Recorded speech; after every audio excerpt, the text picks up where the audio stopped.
Sud Matin. Aïssatou Gueiba.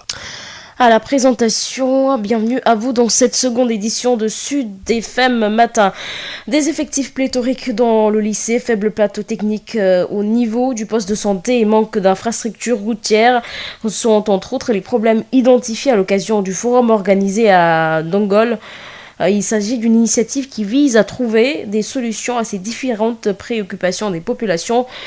Diourbel, la correspondance d'Adama Ndiaye. Identifier l'ensemble des difficultés que rencontrent les populations de Ndondol afin de trouver des solutions durables, ce sont là les objectifs visés à travers le forum organisé par Bassirou Tine, un responsable politique de l'Alliance pour la République dans la localité de Ndondol. Gana Gueye a porté la parole des organisateurs. On nous dit que par exemple le lycée a plus de 2000 élèves et on a problème de locaux. C'est par de ce forum qu'on a souligné c'est pas mal de problèmes.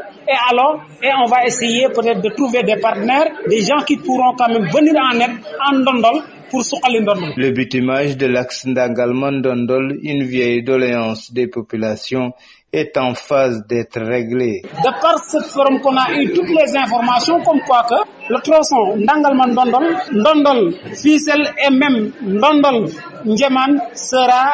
fait dans les jours à venir. Le parrain de ce forum de développement, Samba Ndiaye, maire de Ndofane, a salué cette initiative. Nous avons pu identifier les difficultés de la localité, des pistes ont été dégagées et je pense qu'aujourd'hui, en tant qu'acteur politique, Bassirou Tine est très bien placé pour porter donc tous les résultats de cette réflexion pour que Ndondol soit demain une ville émergente. Pour rappel, l'initiateur de cette rencontre a par ailleurs déclaré sa candidature à la mairie de Ndondol pour mieux répondre aux aspirations des populations locales. Diourbel, Sud FM Adama Ndiaye. Adama Ndiaye, transport ferroviaire, le directeur général de la Société des grands trains du Sénégal annonce la remise des trains sur les rails. Ou la remise sur les rails des trains. Une délégation de 10 conducteurs de train est au Maroc pour une mise à niveau. Écoutons Samba Ndiaye au micro d'Adama Ndiaye. L'État du Sénégal, à travers son chef, le chef de l'État, est en train de tout mettre en œuvre pour que les trains se remettent sur les rails. De ce point de vue, je pense que récemment, vous avez vu qu'il a reçu une délégation canadienne qui est venue assister le Sénégal pour la reconstruction du rail de Dakar à Tambacounda. Je peux dire que ça, déjà, c'est un axe fondamental de la politique ferroviaire. Sous un autre angle, comme vous le savez, même s'il y a du retard, le TER est là et devrait démarrer dans quelques mois. Par ailleurs, moi, en tant que directeur général de la Société des grands trains, nous sommes en train de nous préparer à remettre nos trains sur les rails parce que nous avons un certain nombre de trains. Et ce matin, j'ai envoyé une délégation de 10 conducteurs de train qui est arrivée au Maroc ce matin pour se remettre à niveau pour que prochainement, ils puissent reprendre les trains et les remettre sur les rails. Donc pour vous dire que nous sommes dans cette dynamique. Au-delà de tout ça, il y a l'impact économique des trains qui sont un moyen de transport de masse, mais qui également sont un moyen de transport de marchandises très important. Et je pense que le président de la République n'a pas perdu de vue tous ces aspects. Et justement, c'est pourquoi le TER est en gestation, ou en tout cas est en train de finir. Par ailleurs, l'axe Dakar-Tamba est en gestation. Et de notre côté, nous, pour le transport voyageur, nous sommes en train de prendre des dispositions pour que, justement, les trains puissent reprendre leur course. Je ne vais pas me risquer à donner des dates. En tout cas, ce qu'il faut retenir, c'est que les orientations sont données et que nous qui sommes sur le terrain, nous sommes en train de tout mettre en œuvre pour que le plus rapidement possible, on puisse assister à la renaissance des chemins de fer. À l'Assemblée générale des transporteurs ce samedi, tous les acteurs ont répondu présents sauf Alassane Ndoye et quelques représentants de régions sur les 14. L'objectif de cette Assemblée générale était de mutualiser leurs efforts et avoir un seul interlocuteur qui va représenter tous les chauffeurs et transporteurs du Sénégal. Une Assemblée générale qui s'est déroulée dans les règles de l'art et a abouti à la création d'un cadre d'échange.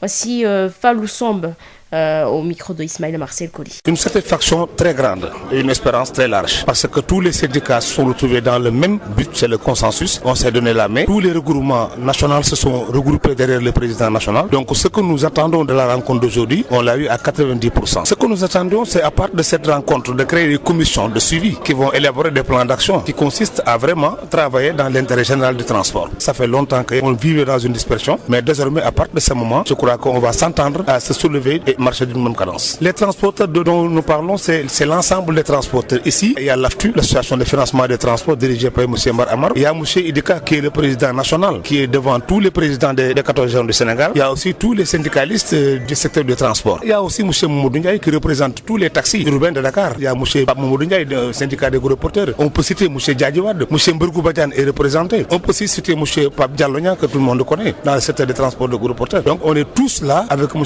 Karambagou Diaby, le secrétaire national des syndicats de transport de proximité. Il y a aussi notre doyen Mbahan Goumis qui est parmi nous. Donc je peux dire que maintenant la majeure partie, la crème du transport et notre doyen Mamadou Mansour Ndir. On est vraiment très réjouis de cette rencontre qui regroupe tous les acteurs du transport dans l'ensemble, qui ont dans l'ensemble travaillé autour du président Alelo, qui est le président de la région de Dakar, qui est chargé de l'organisation et des projets qu'on vise dans l'avenir. Ce projet d'abord, c'est que l'État du Sénégal a décrété un projet de loi d'orientation 2025, qui consiste à créer un conseil national de transport et élaborer un plan d'un fonds de transport pour renouveler le parc. Donc ceci, vraiment, on était en rade. Depuis que nous sommes retrouvés au King Fahd Palace, l'État avait fait un exposé à travers le directeur des transports et le directeur du CETUD. Depuis lors, on n'a pas l'occasion de se retrouver pour vraiment nous aussi faire des propositions de solutions, point par point, pour donner notre point de vue par rapport à cela. Mise en place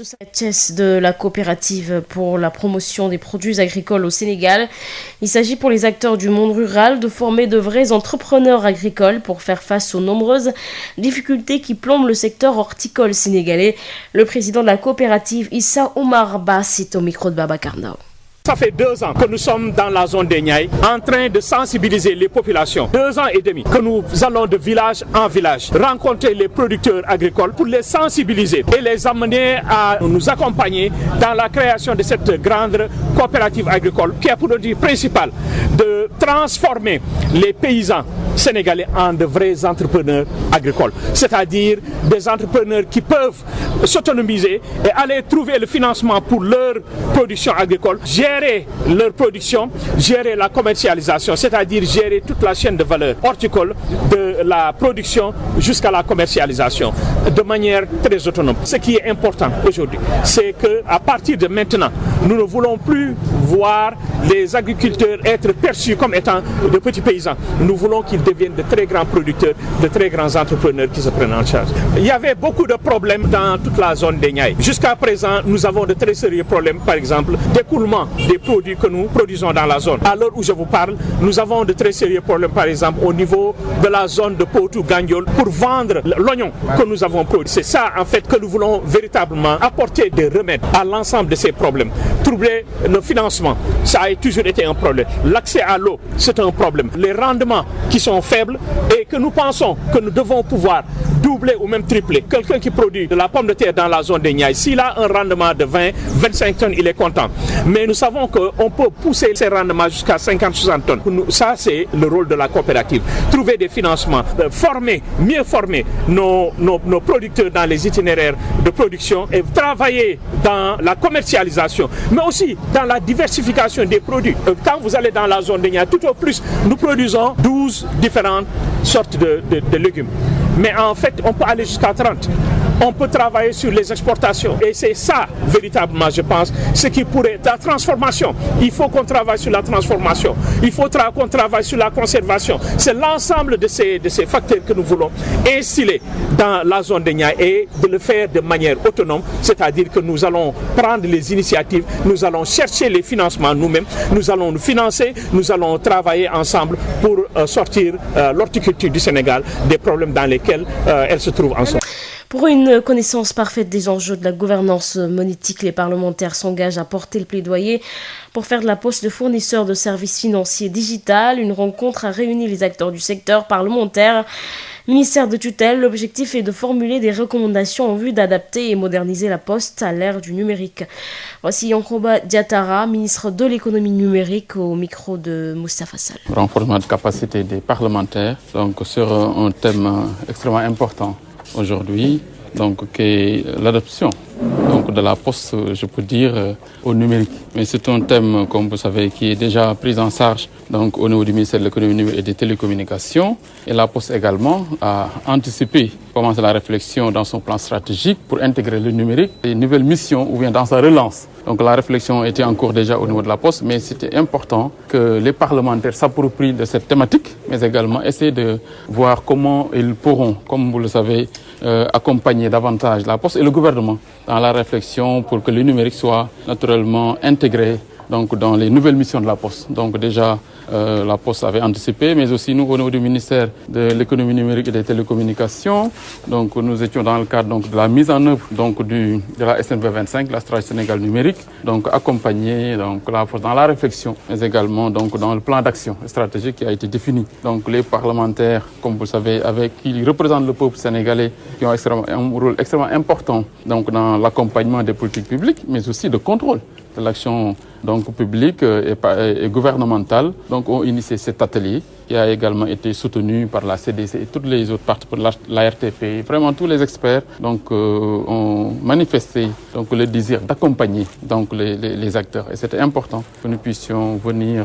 plus ou moins porter le message donc du gouvernement, le message du ministère, donc une disponibilité donc à accompagner davantage la Poste, mais aussi partager avec les parlementaires des difficultés de la Poste et solliciter leur accompagnement. Parce que vous savez, la Poste est un instrument extrêmement important pour le pays. Donc dans l'inclusion financière, surtout en zone rurale et en zone périurbaine, la Poste joue un rôle extrêmement important. Et la Poste également, c'est plus de 4000 travailleurs. Donc d'où l'importance donc, d'un soutien, d'un accompagnement, aussi bien au niveau gouvernemental qu'au niveau parlementaire. Anticiper donc, et intégrer vraiment, comme on a dit, le numérique donc, dans le développement de la Poste. 60 élèves des classes de 4e, 3e et 2e du département de Rufisque récompensés à l'occasion de la journée d'excellence et de partenariat organisée par l'inspection d'académie. Des élèves qui ont composé dans plusieurs disciplines scientifiques et littéraires en enseignement de qualité adossé à l'éducation aux valeurs, le thème de cette première édition qui avait pour parrain le ministre du Travail Sambassi et pour marraine Ndeye Abibatou Fall Sidibé. Cérémonie présidée par le gouverneur de Dakar Al-Hassan Sall.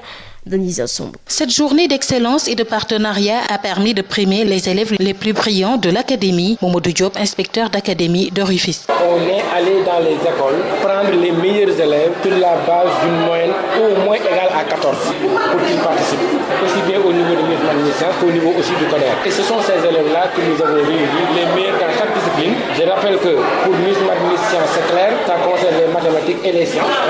physiques et SVT, mais pour le CODER, ça concerne 6 disciplines, des disciplines scientifiques et des disciplines aussi littéraires. Alors on a réuni ces deux concours-là, on en a fait 2 concours bien entendu, mais une seule fête, et on en a profité pour récompenser les lauréats de Miss Math Miss Science de l'édition 2020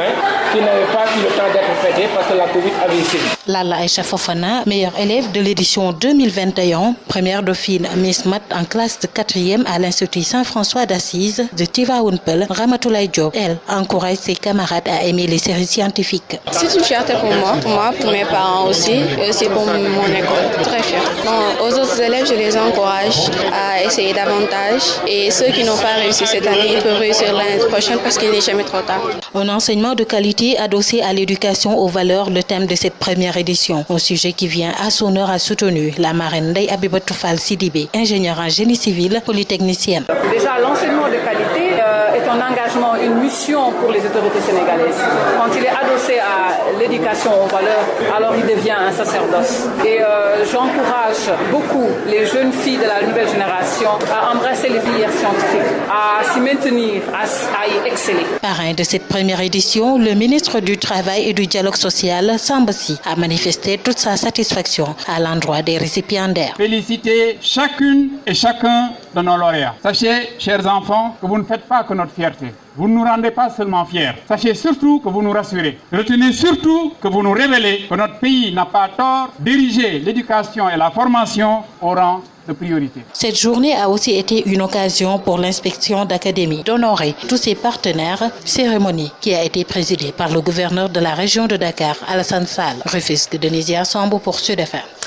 Denisia Sambour, amélioration du cadre de vie de la capitale du Pakao. Le ministre maire de Sédhiou en charge de la culture et de la communication et le mouvement de soutien dénommé Les Sirènes ont organisé ce samedi une vaste opération de salubrité publique appelée Cleaning Day. Au-delà du nettoiement, le maire a exhorté au reboisement et à l'entretien des plans pour faire de Sédhiou une ville verte. La correspondance de Moussa Dramé. À l'initiative du mouvement de soutien au ministre maire de Sédhiou, Abdoulaye Diop, dénommé Les Sirènes, est essentiellement constituée de femmes. Cette activité de salubrité publique appelé en anglais Cleaning Day a mobilisé plusieurs couches de la population de Sédhiou ce samedi pour rendre propre le cadre de vie de la capitale du Pakao. Abdoulaye Diop, maire de Sédhiou et ministre de la Culture et de la Communication. Initiative citoyenne des Sédhiouis qui vient compléter l'action de l'État et l'action de la municipalité. L'État a mis de l'électricité, l'État nous a accompagnés dans les infrastructures pour rendre une ville propre. Aujourd'hui, voir les populations de Sédhiou prendre cette belle initiative, ça c'est quelque chose à saluer et j'en suis très satisfait. Voir le troisième âge présent, quand on voit les femmes, les jeunes et toutes ces populations-là qui tiennent à la propriété de la ville, je ne suis qu'un maire comblé. Maintenant, la deuxième étape, c'est avoir une ville verte. Son proche collaborateur et directeur général du Grand Théâtre Doudou Ndiaye Coumba Rose de Dakar est d'avis que le train de l'émergence est en branle, qu'il rend toujours actuelle la candidature d'Abdoulaye Diop à la mairie de Sédhiou. Ansoumane Sané, directeur général du Grand Théâtre de Dakar. Magnifier les innombrables réalisations que le président de la République a bien voulu faire à Sédhiou témoigne aujourd'hui de toute l'attention que le président porte pour la ville de Sédhiou, toute l'attention que le président porte pour son ministre maire, et ce qui justifie aujourd'hui cette grande mobilisation des jeunes, des femmes, des vieux pour pouvoir donc accompagner donc le maire. Le premier samedi de chaque mois, les Sirènes de Abou Diop organisent donc cette activité donc de nettoiement. Aujourd'hui, Sédhiou veut une continuité avec le ministre maire Abdoulaye Diop. C'est le candidat des Sédhiouis, le candidat de la continuité dans l'action. L'édile de la ville de Sédhiou et toute son équipe promettent de poursuivre des activités citoyennes du genre aussi régulièrement que possible pour faire de Sédhiou une ville où il fera toujours bon vivre. Moussa Dramé, Sédhiou. Moussa Dramé, restons à Sédhiou avec cet accident mortel qui s'est produit hier samedi à hauteur du pont de Mangarungu sur la route nationale numéro 6 entre Tanaf et Goudomp.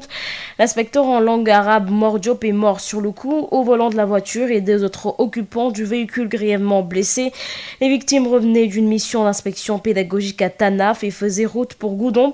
Quelques heures plus tôt ce samedi, toujours à Diana Malari dans l'est de Sédhiou, c'est un véhicule 4x4 qui a dérapé à l'intersection de Boussimbalou et a blessé grièvement 4 jeunes garçons dont un conducteur de tricycle, nous informe notre correspondant permanent à Sédhiou, Moussa Dramé.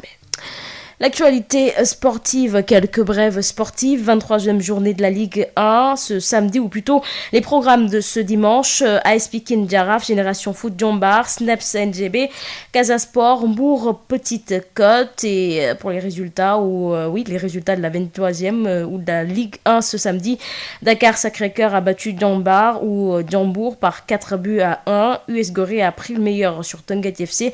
sur le score de 1-0. L2, 23e journée ce samedi, J-Fatigue 2 buts, ou plutôt 2 Duc 2, Amitié FC ou Thiès FC a battu 1-0 Amitié FC. Eswakam a battu 2-0 Pont. Damba Diop a battu 2-0 Renaissance. Dimanche, Guédiawaye Sonacos, Linger Diamono FC, Lundi Africa Promo Foot, Cœur Major. National 1, la finale est prévue ce dimanche entre Oslo de Fatigue et Waldam Thiès. La finale de la Nationale 2 est prévue ce dimanche entre AS Kolda et HLM Dakar. Quart de finale de l'Euro 2021. Le Danemark s'est qualifié pour les demi-finales de même que l'Angleterre. Ils ont battu respectivement la République tchèque par 2-1 et l'Ukraine sur le score de 4-0. Les Anglais et les Danois vont s'affronter pour accéder à la finale. Ce sera à Wembley. L'autre ou plutôt un quart de finale, ce sera le 6 juillet à Londres entre l'Espagne et l'Italie. 7h47 sur l'ensemble du réseau synchronisé de Sen Radio et nous accueillons la rétrospective de l'essentiel de l'actualité de la semaine avec Marie-Rosalie. Bonjour et bienvenue, vous suivez la rétrospective des faits saillants de la semaine sur Sud FM Sen Radio.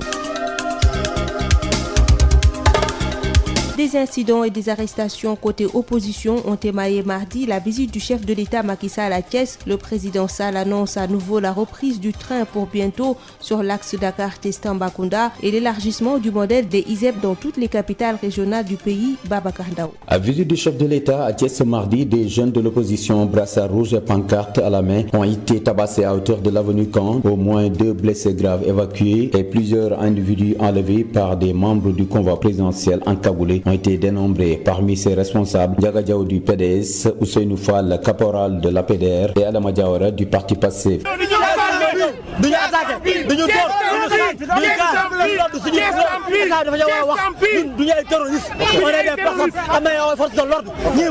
Les partisans de la nouvelle coalition Benno Bokk Yakaar Rewmi ont réservé une forte mobilisation au chef de l'État jusqu'au site de l'ISEP, l'Institut supérieur d'enseignement professionnel de Thiès, ouvert en 2013 avec ses 28 métiers et 1200 diplômés déjà sur le marché de l'emploi, a séduit le chef de l'État. C'est un modèle qui me séduit. Croyez-moi, nous allons augmenter les moyens pour décupler les ISEP sur l'ensemble du territoire national à partir de 2022 et couvrir ainsi une région, un ISEP. Parmi les métiers proposés à l'ISEP de Thiès, les métiers du rail, occasion pour le président Macky Sall d'annoncer à nouveau la relance du chemin de fer. Bientôt, ce train se mettra donc à siffler ici à Thiès, mais cette fois-ci avec une sonorité différente, puisqu'il s'agira d'un train plus moderne, plus rutilant. Et l'ISEP de Thiès trouvera dans la renaissance du rail une formidable source d'apprentissage et de valorisation des compétences de ses apprenants. À l'autre bonne nouvelle annoncée par le chef de l'État, c'est l'octroi de bourse à tous les apprenants de l'ISEP. Je décide que nous octroierons une bourse à chaque étudiant, chaque apprenant ou chaque apprenante de l'ISEP. Par ce biais, faciliter le transport et la restauration. A rappelé que l'absent le plus présent de cette visite du chef de l'État à Thiès, c'est bien Idrissa Seck. Je rends un hommage appuyé à tous vos leaders politiques. Je ne manquerai pas de citer Idrissa Seck, Broxo, que Pointe Sabine Lol. La récurrence des cas de maltraitance des citoyens imputés aux supposés nervis inquiète la Ligue sénégalaise des droits de l'homme. Le silence de l'État du Sénégal interpelle la LSDH. Pour Maître Hassan Dioma Ndiaye, les autorités doivent réagir et éclairer les citoyens sur ce phénomène qui inquiète plus d'un. Il alerte, la posture d'autodéfense adoptée par les citoyens face aux attaques des nervis peut compromettre l'état de droit. Maître Hassan Dioma Ndiaye est interrogé par Hapsa Elimanouane. Oui, je suis d'abord un sentiment d'inquiétude. Parce que depuis que ce fait est agité et répercuté par les réseaux sociaux et les complaintes qui s'en suivent, l'État du Sénégal s'est emmuré dans un silence. Je crois que la moindre des choses, quand de tels faits sont agités et que l'opinion publique et qu'il y ait cette sorte d'angoisse de la population, que le gouvernement puisse édifier, d'abord c'est la réalité qui ne peut d'ailleurs être contestée au vu des images qui sont quotidiennement véhiculées à travers les réseaux sociaux, mais au moins que le gouvernement fasse une communication sur ça, surtout en considération du fait que dans un état de droit, l'usage de la force légale et le monopole de la contrainte appartiennent à des corps bien déterminés qui relèvent de la République. Si maintenant d'autres catégories de citoyens se permettent d'abord d'exercer ces prérogatives, mais exercent de surcroît des violences des citoyens, je pense que si on est dans un état sérieux, respectueux de l'état de droit, au moins on doit pouvoir édifier les Sénégalais. Je pense que c'est un phénomène qui inquiète tout le monde et il va de soi que cela ne saurait durer sans remettre en cause les fondements de notre société, de la République de façon générale. Et ça peut appeler, et ça a commencé d'ailleurs, à des situations d'autodéfense de la part des citoyens qui estimeraient être dans une situation de faiblesse ou de péril par rapport à ces corps constitués et apparemment qui ne relèvent pas de l'État. C'est pourquoi de nouveau, nous avons déjà lancé un appel, mais nous espérons qu'avec ce qui s'est passé hier à Thiès, que l'État du Sénégal va réagir afin que si effectivement ces faits sont avérés, qu'il s'agisse de corps qui ne relèvent pas de l'État de la République, mais même au cas où ces corps relèvent de la République, on ne peut pas exercer de la violence gratuite si on n'est pas dans une situation de légitime défense ou de force commandée par l'ordre de la loi et la nécessité de la défense de soi ou des biens d'autrui. Loi contre le terrorisme au Sénégal, le leader du PASTEF s'est prononcé vendredi et parle de stratégie pour museler toutes sortes d'oppositions. Face à la presse, Ousmane Sonko a dénoncé l'ingérence de la France dans la la politique et les affaires au Sénégal, Abdoulaye Diop. Le député n'y est pas allé par 4 chemins. La loi modifiant le code pénal et procédure pénale adoptée la semaine dernière vise simplement à museler l'opposition. Ousmane Sonko. L'objectif est d'imposer un troisième mandat, tous les moyens possibles. S'il faut passer par des cadavres, il passera par des cadavres. C'est de museler l'opposition. Toute opposition, citoyenne comme politique. C'est de classer des partis politiques dans le registre de partis terroristes pour pouvoir les dissoudre et emprisonner leurs leaders. Désigner tous ceux qui se battent pour des causes considérées comme contraires aux valeurs qu'on veut nous imposer, les désigner comme des terroristes. L'ingérence de la France dans la politique indispose l'opposant qui alerte et menace. Il est temps que la France nous foute la paix. Au nom de quoi la France doit pouvoir continuer à nous imposer des dirigeants, à faire des choix à notre place. Cela doit cesser. Nous voulons qu'elle cesse de s'ingérer dans nos affaires. Que le peuple sénégalais puisse avoir le droit de choisir librement et non pas parce que la France a choisi un candidat. Cela doit cesser. Ça ne se passera plus comme ça. Le président de Pastef Les Patriotes met en garde par ailleurs le nouveau haut commandant de la gendarmerie. Les forces de défense et de sécurité doivent rester en dehors de la compétition politique. S'il doit des galons à Macky Sall, il doit tout au peuple sénégalais. Qu'il a vu naître, qu'il a formé, qu'il lui a offert l'accès à l'école publique, qu'il lui a permis d'être ce qu'il est comme gendarme, qu'il a rémunéré. Donc qu'il sache qu'il ne sert pas un homme et sa famille, qu'il ne sert pas un homme et son parti. Il sert le peuple sénégalais. Le leader de Pastef annonce la reprise de ses Némékou Tours les jours à venir et en appelle à la mobilisation. Après les séries de noyades enregistrées ces dernières semaines, le ministre de l'Intérieur annonce le renforcement du dispositif sécuritaire au niveau des plages. Une commission ad hoc chargée de la mise à jour des plages autorisées sera mise en place sans délai, annonce faite mardi par le ministre de l'Intérieur Antoine Félix Diome. Il faut renforcer le dispositif global de sécurisation et de sensibilisation au niveau des plages. Première grande décision. La deuxième grande décision consiste à mettre en place une commission ad hoc chargée de réfléchir sur la mise à jour du classement des plages en zone de baignade autorisée et en zone de baignade interdite. Et pour rappel aussi, en 2007 déjà, et en application de ce protocole d'accord, le ministre de l'Intérieur avait pris un arrêté encore en vigueur pour classer les différentes plages en plages autorisées à la baignade et en plages interdites à la baignade. Mais le monde évolue, le temps fait ses effets sur les différentes plages, de sorte qu'il y a une nécessité de les reclasser au titre des différentes mesures devant être prises dans ce cadre. Mais il y a des plages qui sont très difficiles d'accès. Il y a des plages qui sont dangereuses en raison des plateaux qu'elles offrent. Et il y a aussi des plages sur le plan purement environnemental qui font l'objet d'un certain niveau de pollution. Ce sont ces critères donc qui seront mis en avant pour procéder dans le cadre des travaux de la commission ad hoc à la mise à jour qui voudra annuelle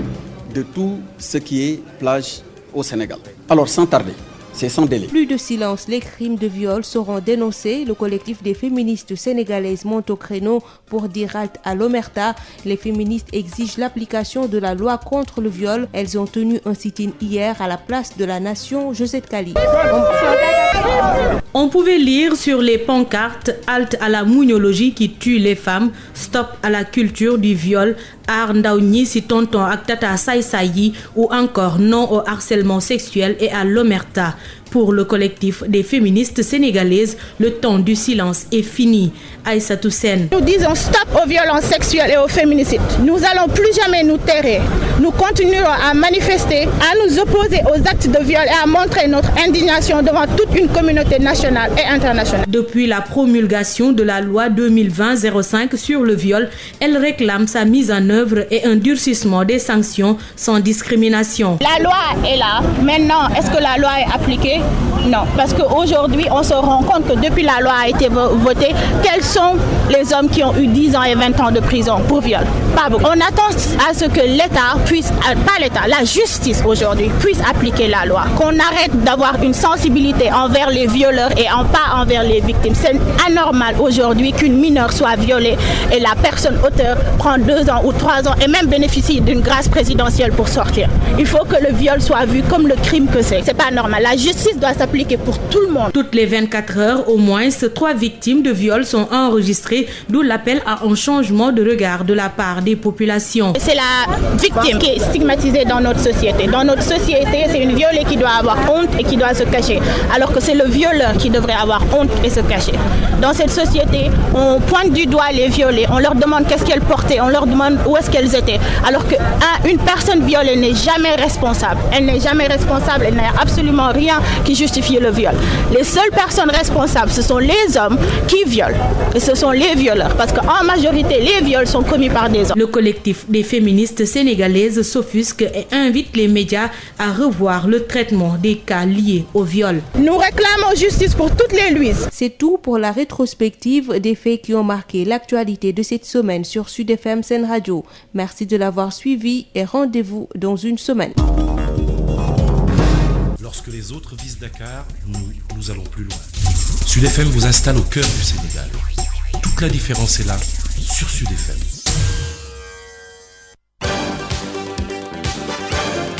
L'info sur Sud FM Sen Radio, c'est tous les jours et en synchro avec nos stations régionales. Sud Matin, Sud Midi, Sud Soir. Économie, politique, sport, société, santé, tout y est. Analyse, décryptage, reportage. Suivez l'actualité juste et vraie au quotidien et à toute heure de la journée. Sud FM, premier sur l'info essentielle. Canal Plus mu ngi leen di ñaanal bëccëgu jàmm. Sud FM. Il est 8h. Sud Matin. Abdoulaye Diop. ci kàddu gi Assane Thion ci xarala gi bisimilah ci ñaareelu jotaayu xibaar yi digg bëccëg gi ñu daal di koy dooree ak rek fa nga xamante ni moo di ca Diourbel foofee nag jafe-jafe yi nga xamante ni lycée am na ko ak nombre bu nga xamante ni daal di kawe ba ëpp waaye tamit plateau technique bu néew lool ci poste de santé ak ñàkkum jumtuwaay jëm ci wàllum tali loolee nag mooy ay jafe-jafe yi nga xamante ni daal nañu koy gis ca ba ñuy amal forum yi nga xamante ni organisé nañ ko ca Ndondol mu nekk nag initiative boo xam ne la ko tax a jóg rek mooy ut ay saafara ci yooyu lépp jafe-jafe ñeel askanu Ndondol Diourbel ñu fekk fa Adama Ndiaye.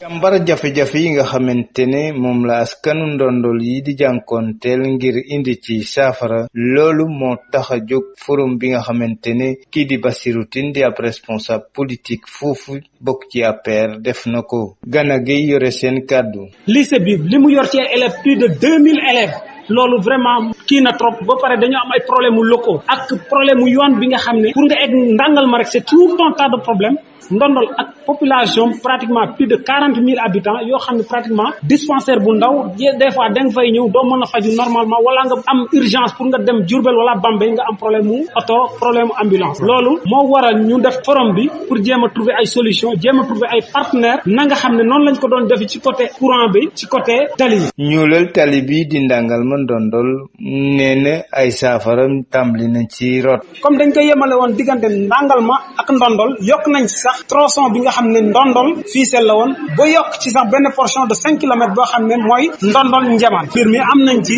ay information yu leer comme quoi que yoon boobu moom ci ay fan yu néew dinañ ko tàmbali. ka ñu tuddee woon forum boobu di Samba Ndiaye nekk maire de Ndofane moom rafetlu taxawaay bi ni mel. am na problème mu yoon am na problème mu courant ci yenn gox yi même bu fekkee ne lu bari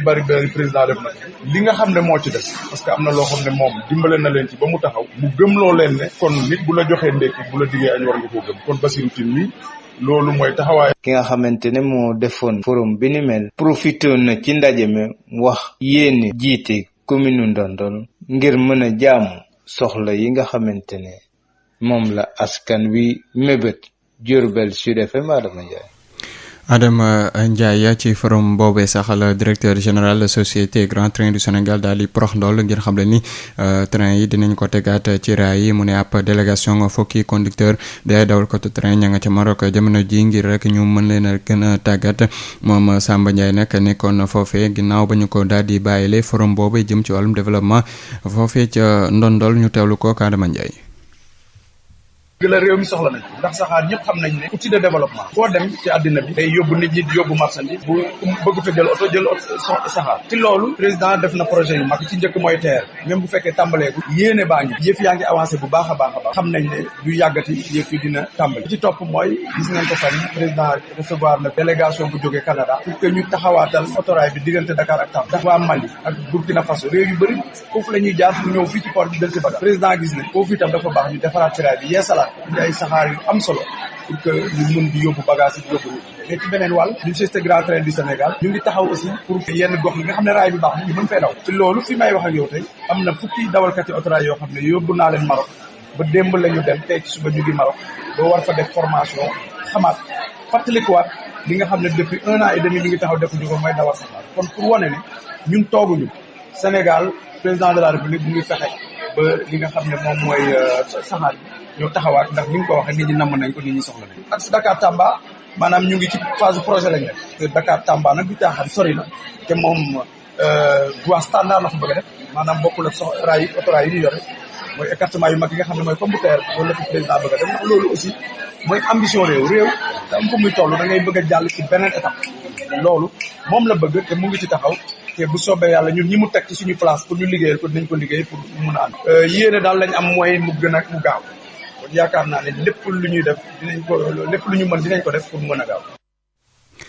ñu daal di wéyal xibaar yi wax ci assemblée générale dawalkatu oto yi ni ki démb ñoom ñëpp nag daal nañuy fay si wuy ji si woon ba mu desoon ki nga xamante ni moo di Alassane Ndoye ak ñaari représentant ñaari diwaan yi fukk ak ñeent yi nga xamante ni ñoo nekk ci réew mi la tax a jóg ba lépp assemblée générale mu nekkoon rek daal di boole seen i doole daal di yëkkandeendoo dóorandoo ngir rek ñu mën a daal di jëfee lépp lu nga xamante ni ñoom chauffeur Sénégal yi daal nañu koy bëgg loolee nag ñu ne jaar na ci yoon ki ko xamle mooy Birane Seck moo yoroon seen nopp kàddu ñu teewlu kooku Ismaïla Marcel Koli. solo yi daja bi mooy ñun ñi nga xam ne ñuy dund ci métier transport mu concerné chauffeur concerné syndicat concerné transporteurs yi ci ndigalul IDICA la ñu amoon waxtaan ak xelam lu mu màcc pour ñu mën a waxtaan pour ñu bokk toog waxtaan pour ñu seet yan jéego la ñuy def pour lii ñu seeq sunuy nawle dénknu ko nan lañ koy mën def pour yóbbu ko ci kan ca loola nag la fa aleloo en tant que président régional de Dakar mu ànd ak Ibrahima Wade ak ñun ko séqal ñëpp ñu bokk toog di ca dox ba dajale ñi ngeen fi gis ñëpp ñu lim leen ñoom Mbaxane Gomis ñoom Karaba ñoom Diallo Niang ñoom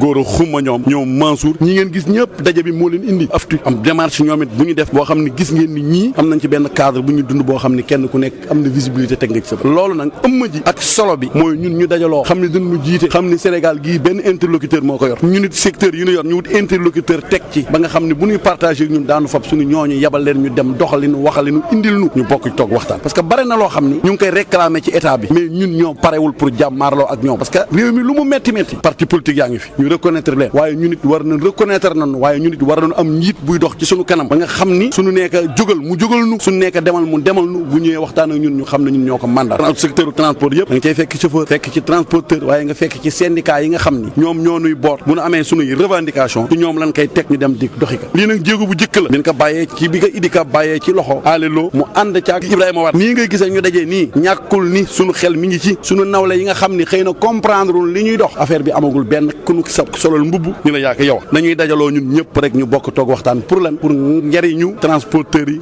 njariñu transport pour ñu doxale ko ci kanam képp nag ku fi ñëw dañ la woon ci initiative waaye képp ku fi ñëw sël yoogi initiative bi ànd nga ci initiative lii daal moo waraloon daje bi ñi ñëwagul mel na Alassane gisuñu ko fi am na région yoo xam ni ñëwunu waaye yooyu yëpp dañuy seet commission boobu nan lañ koy élargir ak ñen ñoo mën a dem pour jox ak ñoom ñu ñëw waaye daal suñu warugar mooy président Idi dañ ko jox mandat wam nag ñun ñi topp ci gannaawam ak moom li xelam ak xalaatam mu fexe ba boole ñi nga xam ne ñoo ko séq ñëpp ñu mën a yóbbu ci lii fi nga xam ne fa la ñu yaakaar mu yegg.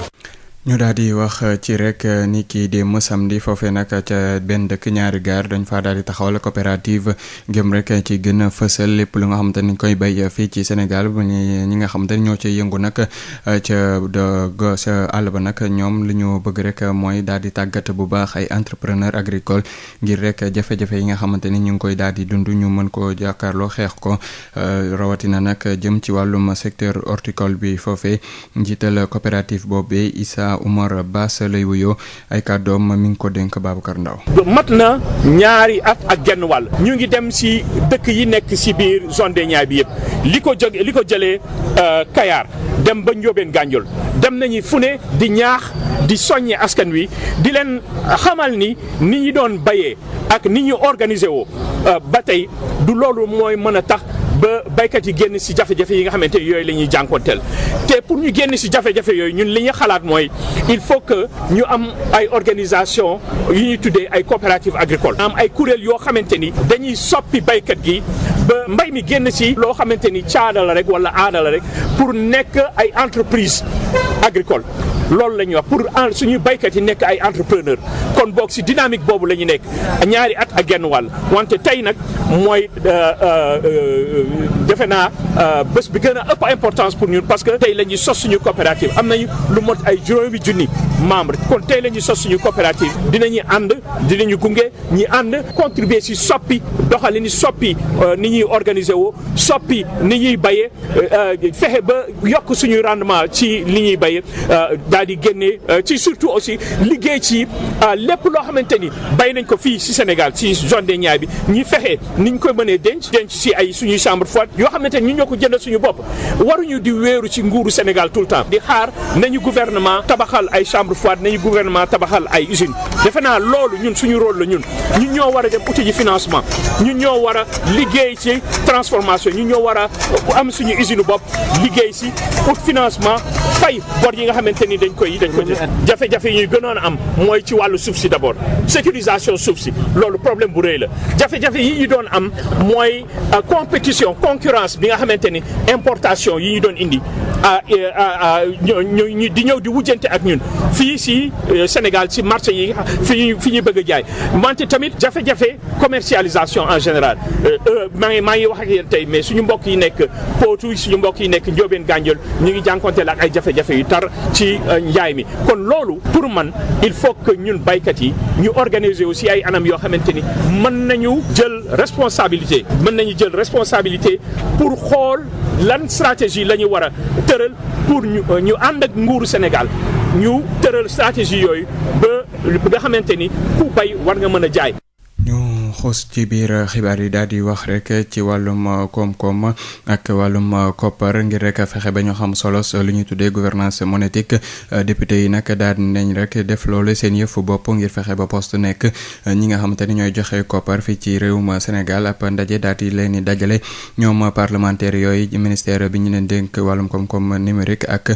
facilitation bu OCDEA la ko tax a jóg rek mooy fexe ba bind ay santaane fexe ba lii di poste daal di méngale ak jamono méngale poste boobee ak jamono Yankoba Diattara jëruñ bi ñu dénk wàllum koom-koom numérique ak lépp lu jëm ci jokkoo di télécommunication ñu teewlu ko ak Moustapha Sall. donc benn atelier bu am solo boo xam ni suñu député yi ñoo ko initié woon muy rek sottante xalaat ci li nga xam ni mooy ci li ñuy war a intégrer numérique bi tey ci suqaliku poste ci développement poste ci ëllëgu waa poste muy thème boo xam ne dafa am solo trop ci ministère bi mais également thème boo xam ne am na solo trop ci waa poste xam nga poste Sénégal dafa nekk entreprise publique boo xam ne dafa am solo ci économie Sénégal ñëpp xam nañu poste rôle bi muy joué ci biir économie Sénégal surtout ci dëkk gox-goxaan yi nga xam ne moo ñëw na ci biir périphérie réew mi mais partout au Sénégal donc mu yàgg ci liggéey ci inclusion financière tey nag mun naa ni poste li ñu ko xamee woon mooy joxe ay lettres ak ay courrier ak fay xaalis tey dafa am lu ko dab mooy évolution technologique mooy tey àdduna bi ni muy doxee mën naa ni lépp numérique la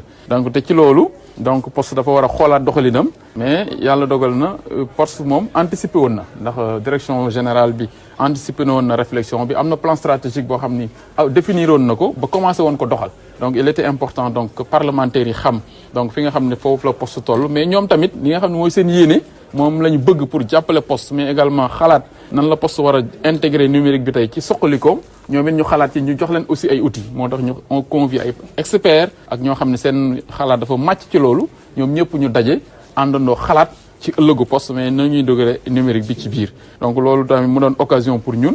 au niveau du ministère de l'économie numérique et des télécommunications ñu ñëw bokk ak ñoom xalaat yi nga xam ne ñun tamit ñu ngi ko doon xalaat ci ministère bi accompagnement bi nga xam ne ñun ñu ngi koy indil poste ak gouvernement bi orientation chef de l'État pour ñu daal di jàppale poste mu gën a suqaliku mais également ñu accompagner poste ba nga xam ni mën nañ dem ba mu nekk benn banque ndax xam nga poste finance poste dafa am filiale bu ñuy wax poste finance dem jàppale ko ba mu nekk banque te banque postale l'avantage mooy day ne banque boo xam ni day gën a jege population yi fa nga xam ne yeneen banques yu mag yi duñ fa egg ñu moom dafay egg pour jàppale population yi donc yooyu yëpp tey moo doon réflexion bi moo tax ñuy féliciter président assemblée nationale président groupe parlementaire bi ak député yëpp ci li ñu xalaat ñoom xalaat ci li nga xam ne tey mooy préoccupation majeure ministère bi muy suqali poste ak jàppale ko ba mu gën a dëgër donc ñoom seen xalaat boobu ñu leen ci sant bu baax mais aussi féliciter et remercier seen partenaires yi leen jàppale. juróom benn fukki élèves yu classe yu 4e 3e ak seconde ñoom lañ doon delloo njukkal ca journée d'excellence ñu leen amal ca département bu Rufisque élèves yooyu nag daal di jongante ci matière yu bëri bokk na ci wàllum science ak littérature ab njàngale boo xamante ne bu mucc ayib la nag ñu def ko ci njàngaleem suñu ay valeur loolee nag mooy thème kon édition bu njëkk bi nga xamante ni kañ ko bàyyile woon mooy jëruñ bi ñu dénk wàllum xëy mi di Samba si ndeyale ko Ndeye Abibatou Fall Sidibé ci teewaayu gouverneur bu Ndakaaru Denisia Samb. bëccëg bi ñu jagleel wàllum excellence ak partenariat tax nañu delloo njukkal ndongo yi ñu gën a ràññee ci wàllu njàng mekk njàngale mi Mamadou Diop inspecteur d'académie bu Tëngéej. ñi ciy ñëw di ci jongante mooy xale yi nga xam ne ñoo gën a xarañ ci seen i école nga xam ne lu bon am nañu moyenne 14 ñooñu la ñu dajale ñu ñëw ñu daal di nag ak ay épreuves yoo xam ne nii Miss Math Miss Science ku ne xam ne ne mathématique la science physique ak SVT mais boo demee ko def foo am na juróom-benn matière 6 disciplines encore une fois les disciplines scientifiques mathématiques sciences physiques ak SVT ñu boole ci français anglais ak histoire géo donc ñooñu leen dajale te képp ku ñu jël ci biir concours bi lu bon fa nga nekk sa école am nga fa lu toll ci 14 sur 20 ñoom la ñuy dajale bu ñu xëccoo ñu ceeb ña ca raw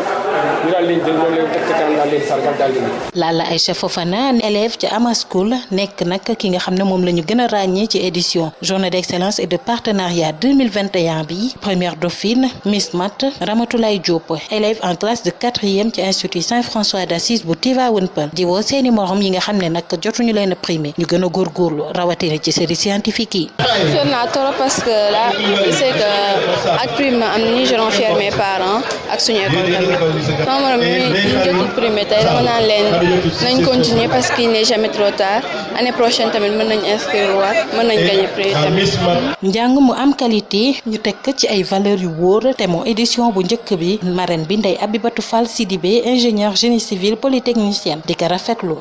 thème bi nag di thème d'actualité di thème boo xamante ne dafa capital parce que thème bi dafay wax sur enseignement de qualité adossé à l'éducation de valeur muy wax di rappeler adage bi science sans conscience n'est que ruine de l'âme bu dee da ngay jàng te amuloo ay valeur yoo xamante ne mooy accompagner sa jàng li ngay jàng day mel ne du dara ma leen di encourager ndax liggéey rek moo wóor pour ñàkk jariñu nañu liggéeyaat nañu gën a jàngaat laxasaayoo gën a takkaat seen digg gën a investir ci jàng bi le résultat va suivre. pare bi jëwriñ bi ñu dénk wàllum xëy mi ak dialogue social Samba si moom it wane na mbégteem yépp jëmale ko ci yile récipiendaire bëccëg yi nga xam ne tamit inspection d'académie profité na ci sargal partenaires yi jàpp ci njàng meeg njàngale mi fii ci département bi xew-xew boo xam ne gouverneur région de Dakar Alassane Sall moo ko jiite woon Tëngéej Denisia Samb pour Sud FM. cant ngërëm ñeel na la fexe ba ñoŋal rek nekk nuk ñi nga xamante ni ñooy dund ca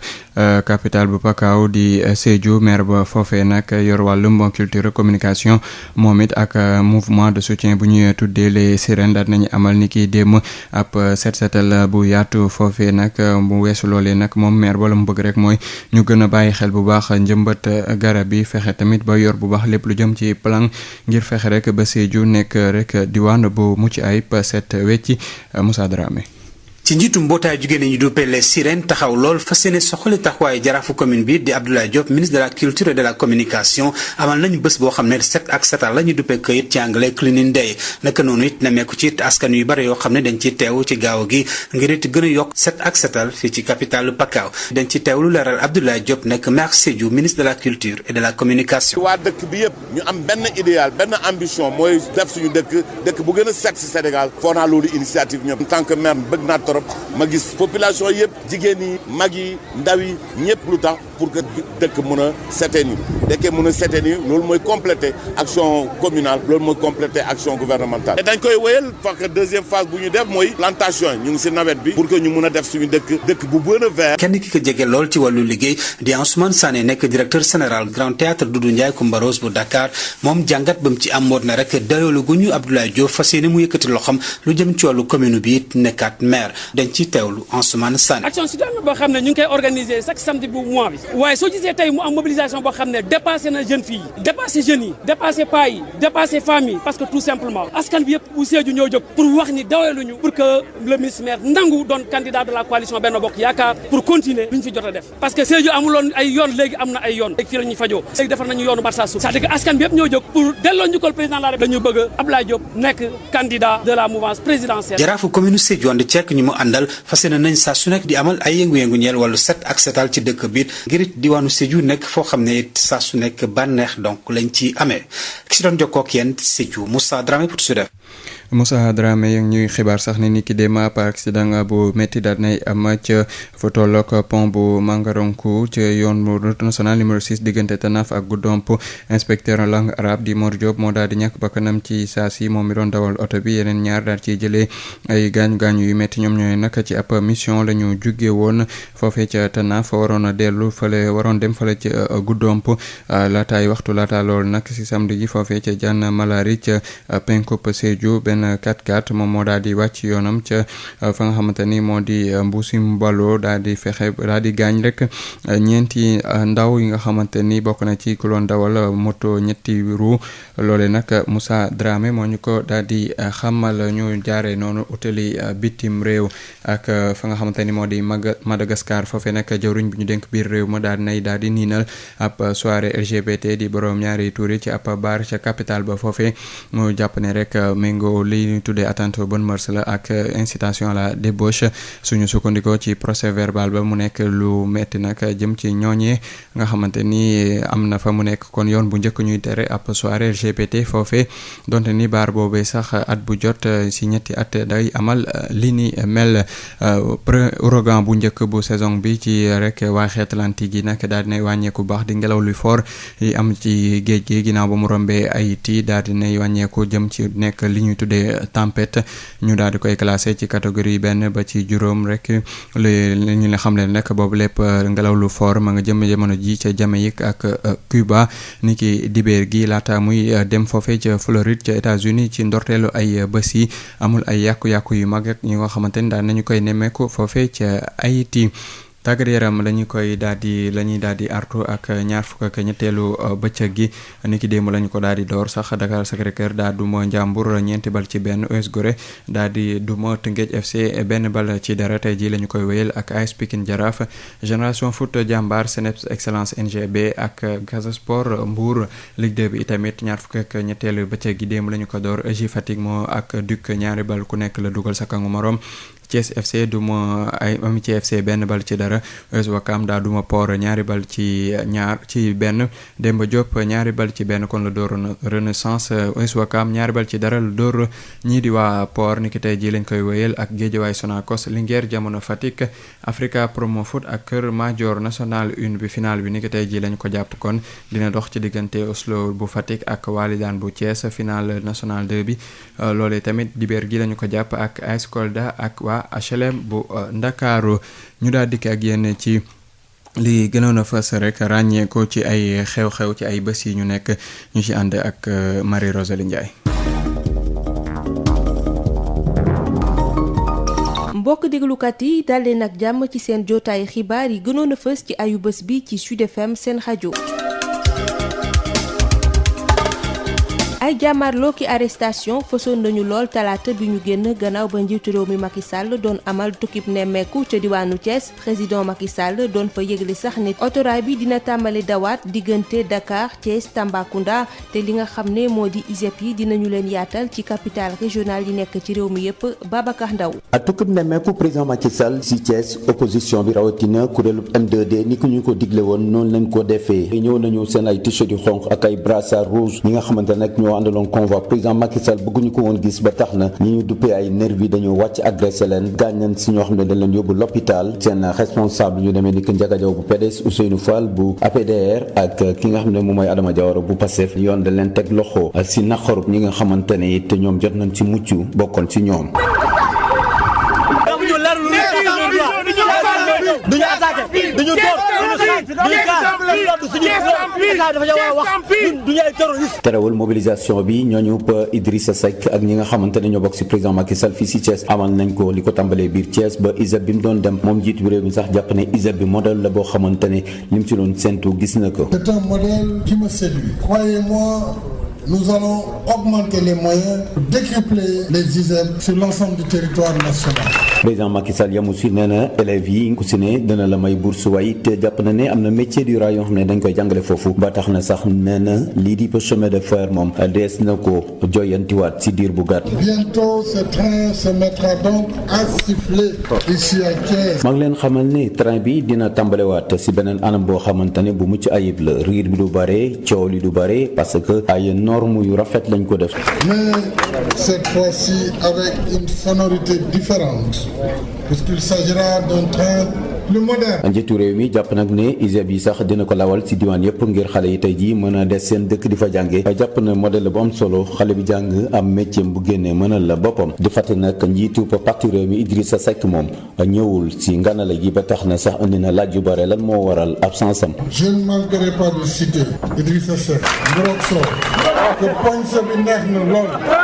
Babacar Ndaw Thiès Sud FM. ci lu soxal xeetu violence yi nga xam ne ñu bëri dañu koy daj ci jamono ji te ñi leen koy jëfee ñu leen di tuddee ay nervi Ligue sénégalaise des droits humains mu ngi koy ñaawlu lool di nakarlu nag tekkaaral gi nga xam ne nguurug Sénégal mu ngi koy fësal ci lu ni mel Maître Assane Dioma Ndiaye dafa jàpp ne kilifa yi dañu war a àddu ci lu ni mel ngir gindi askan wi te lan moo ko waral lu ko mooy loolee mën na indi jafe-jafe ci wàllu état de droit ñu teewlu ay kàddoom ak Xabsa Elimane Wane. waaw dañu jaaxle bu rëy parce que depuis ñuy wax mbir mi di wane image yi amuñu benn réaction officielle ci état bi mu mun a gindi sénégalais yi ndax d'abord ñooñu nga xam ne dañ leen jàppe ay nervi est-ce que ay nervi lañ wala ay force de l'ordre la yoo xam ne dañu solul tenue ñaareel aussi ci kaw ban ordre ak ban loi lañ leen mun a maye ñuy dóor ay citoyens parce que xam nañ ne même force régulière yi police ak gendarmerie amuñu droit user d'abord de la contrainte physique mooy jàpp nit loolu balaa nga koy def rek day fekk nga nekk ci situation boo xam ne infraction am na wala nga jàpp ne am na nga motif bu la may loolu ñaareel pour nga exercer violence day fekk soit mu doon légitime défense wala mu doon usage de la force légale boo xam ne li ko nécessité mooy défense de soi ou de autrui wala daal dans la nécessité de se défendre ci côté boobu lañ mun a utiliser violence légale bi nga xam ne yoon admettre na ko dafay wund ne bu fekkee nag ne amoo boobu prérogative di mun a d'abord jàpp nit mais ñaareel bi di ko dóor di ko bundu xatal ba di ko gaañ moo tax tey li ñuy xaar nag surtout li xew démb Thiès mooy phénomène bi egg na foo xam ne xam nga violence mooy jur violence te bu fekkee mbir maa ngi continuer commencé na sax dégg nga ñu koy wax citoyens yi ñu ngi commencé di armé wu ñoom itam ne du ñu nangu di bàyyi ay nit ñoo xam ne xamoo fuñ jógee di leen faat wala di leen gaañ te surtout dañuy jàpp ne force de l'ordre yi dañuy seetaan mbir yooyu te duñ ci wax dara nit ñaa ngi commencé di préparer li ñuy wax autodéfense te loolu buñ ko bàyyee mu dem suñu réew bi dinañ ko nasaxal état de droit kenn du ko waxati Sénégal moo tax nag ñu jàpp ne jot na état du Sénégal wala au moins ministre de l'intérieur mu génn wax d'abord mbir mi ndax am na wala amul mais ñooña fuñ bokk ak lan moo leen may ñuy mun a bund xatal ay citoyens buñ doon jàpp ni sax jébbal ko force républicaine ñu mun a xam mais lu tax ñuy dóor nit ñi di leen gaañ kan moo leen jox ordre boobu est-ce que état bi dafa cautionner violence non légale boobu defe naa ay appel la yoo xam ne tey mënuñu ko ñàkk bañ a lancer di xaar nag réaction état bi ci nu mu gën a gaawee. ci lu soxal loi bi xeex terrorisme fii ci Sénégal njiital Pastef àdduna ci àjjuma di fësal gis-gisam moom Ousmane Sonko dafa jàpp ne loolee dañ ko fi taxawal ngir daan bépp xeetu opposition ci ndajeem ak taskatu xibaar yi nag mu ngi nakarlu li France dugal loxoom ci ni réew mi di demee Abdoulaye Diop. député bi moom amul lu mu yox-yoxal nee na loi bi coppi code pénal ak procédure pénale bi ñu waa di wote ay bés yu ñu génn la ko tax a jóg rek mooy noot bépp opposition Ousmane Sonko. jubluwaay bi mooy nu ñuy def ba toogaat ci bopp réew mi nu ñuy def ba am un troisième mandat liñ ci jublu mooy suñu demee képp koo xam ne ñoom la ñu bëgg ak li ñu bëgg a imposer boo nee lii bokkul ak ñun suñu gis-gis ñu dugal la ci organisation terroriste syndicaliste bu fi jóg di casse droit am ñu ne terroriste système la ñu bëgg a andi boo xam ne système dictatorial absolu ba benn kàddu gu àndul ak ñoom du mun a jig ci réew mi. li nga xamante ni France dugal na ko loxoom ci politique gu Sénégal nag nakari ko lool ba tax na rek muy daal di artu. waaye nag la may wax mooy dafa jot France teggeeku ñu dafa jot France wàcc ñu ba ñu dajee ak France ba léegi 15e 16e siècle ba léegi problème sur problème suñu dara baaxul tey jii France jël tànkam texte de baat rek loolu dafa war a jeex mënatuñ ko dootuñu ko nangu. njiital Pastef les patriotes nag artu na itamit au commandant gendarmerie bu yees bi. na doon un républicain na doon un homme d'honneur et un homme de loyauté pas vis-à-vis de Macky Sall waaye vis-à-vis de son peuple ndax bu dee am na ay galon yoo xam ne Macky Sall la ko takkal na xam ni statut gendarme bi mu am askan wee ko jox te mu xam ni combat politique du combat am combat politique diggante ñun acteurs politiques yi te mu fàttaliku nag ni fu askan lëm mu jógee nekk ñi ko jiite d'accord ñoo yow na xam ni dëgg bi askan bee ko yor. njiital Pastef nag ca beneen wàll ma daal di xam le ni dina dooraat ay bés ñu dënmal li mu tuddee ay nemmeeku tuur ba tax na sax mu ciy woo ab mbooloo gu mat sëkk. gannaaw faatu yu bëri yi nga xam ne nemmeeku nañ ko ci géej gi ak ndaw yi nga xam ne ñoo ciy làpp ministre de l'intérieur mu ngi yëgle ne dinañu gën a taxawal jumtukaay bi nga xam ne mooy saytu kaaraange gi ci biir géej gi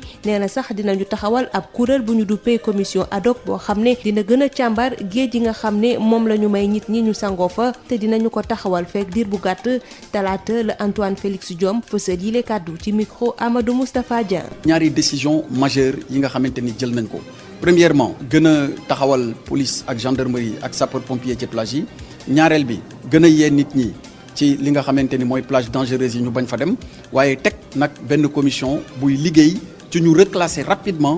plage yi en plage yi nga xamante ni dafa am danger ak plage yi nga xamante ni amul danger te bu boobaa dañuy jëmmal ak ay drapeau ak ay tableau fi nga xamante ni nangu nañ nit sangu fa ak fi nga xamante ni nangu nit sangu fa waxuma ko léegi ci tubaab waaye dinaa rafetlu loolu fédération sénégalaise de natation teewoon na ci ndaje bi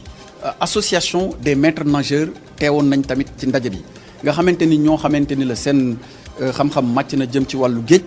ñoo xamante ni tamit ñu engagé wu lañ ngir taxawu ak dimbali doomu aadama loolu mooy li nga xamante ni amoon na fi comme décision yeneen recommandation yi nag c'est dans le cadre de la commission ad hoc lañ koy finaliser ba la ñuy yegg ci tas ko ak waxtaan ci maanaam loolu moom amul déggandik suba dinañ tàmbali préparer convocation yi pour sans tarder sans délai ñu tàmbali liggéey bi ñu gën a surveiller plage yi gën di xool ak police ak gendarmerie plage yi nga xamante ni xale yi ñi ngi fay nekk waaye gën tamit di waxtaan ak nit yi gën waxtaan ak ñi nga xamante ni ñoom ñoo nekk ci plage yi mais gën a waxtaan tamit ak kilifa yi nga xamante ni ñoom ñoo njaboote xale yi ngir plage yi nga xamante ni dañ fa aaye ko fa dem ñu kenn bañ fa dem dafa am ay plage yoo xam ne dañuy tere ñu sangu fa li tax ñu tere ñu sangu fa du rek dañu tëb tere ko mais dañ ko tere ndaxte plage la yu dangereuse loolu moo tax décision bi mooy gën a ñoŋal taxawaay bi ci police ak gendarmerie ak sapeur pompier ci plage yi ñaareel bi mooy dañuy teg benn commission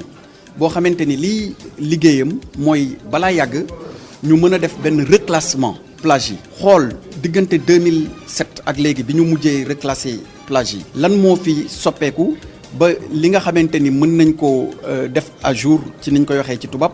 xool léegi nan la ñu mën a waxee ni plage yi kat nangu nañ ni nit yi mën nañ fa dem sangu plage yi dafa dangereux wóorul ci nit yi ngir ñu mën fa sangu. jigéen yi xeex ak yellefu jigéen yi nee nañu tekkaaral gi dafa doy te bépp xeetu sàkko boo xam ne gis nañu ko ci réew mi rek dinañu ko boole li ñu bëgg nag moo di loi bi nga xam ne voté nañu ko te muy criminaliser lii di viol fii ci Sénégal ñu daal di ko jëfee te du am benn xaaj ak seen démb la ñu amaloon toogaanu sikkimu ca place de la nation ngir fësal seen jàmbat ci mbir mu ni mel Josette Kali.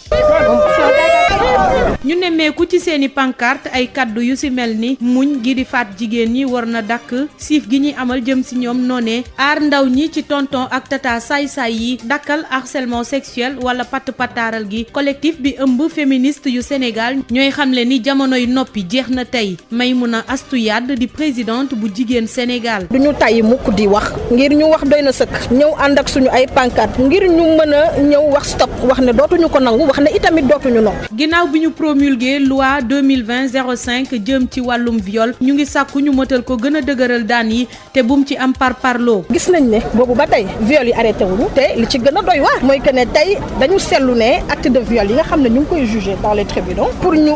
appliquer loi bi dans toute sa rigueur c'est un réel problème donc li ñu ci seetlu mooy soit dañ koy def détournement de mineur donc ba tey état na mu waree sanctionner violeurs yi sanctionné wuñ leen li may wax état bi di ko exhorter rek mu mën appliquer la loi dans toute sa rigueur maanaam la nga xam ne moom la ñu jagleel loi bi di wàllu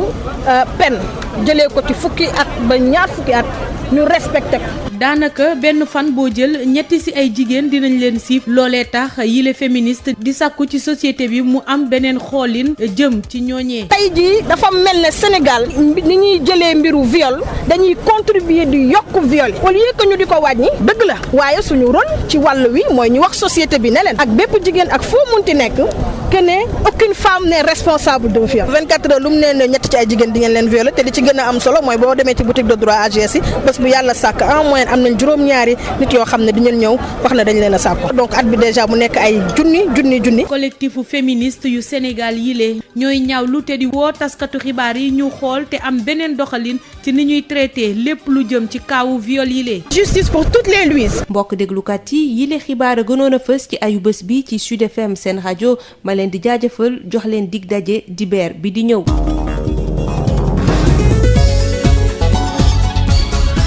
Abdoulaye Diop. ci kàddu gi ñuy jaajëfal bu baax Marie Rosalie Ndiaye moom moo ndar képp xibaar yi suba si jaajëfal Assane Thioune bu nekkoon ci xarale gi beneen jotaay xibaar bu 9h jotee lay doon ci tënk lay ci kàllaamay Kocc ak Barma jërë ngeen jëf.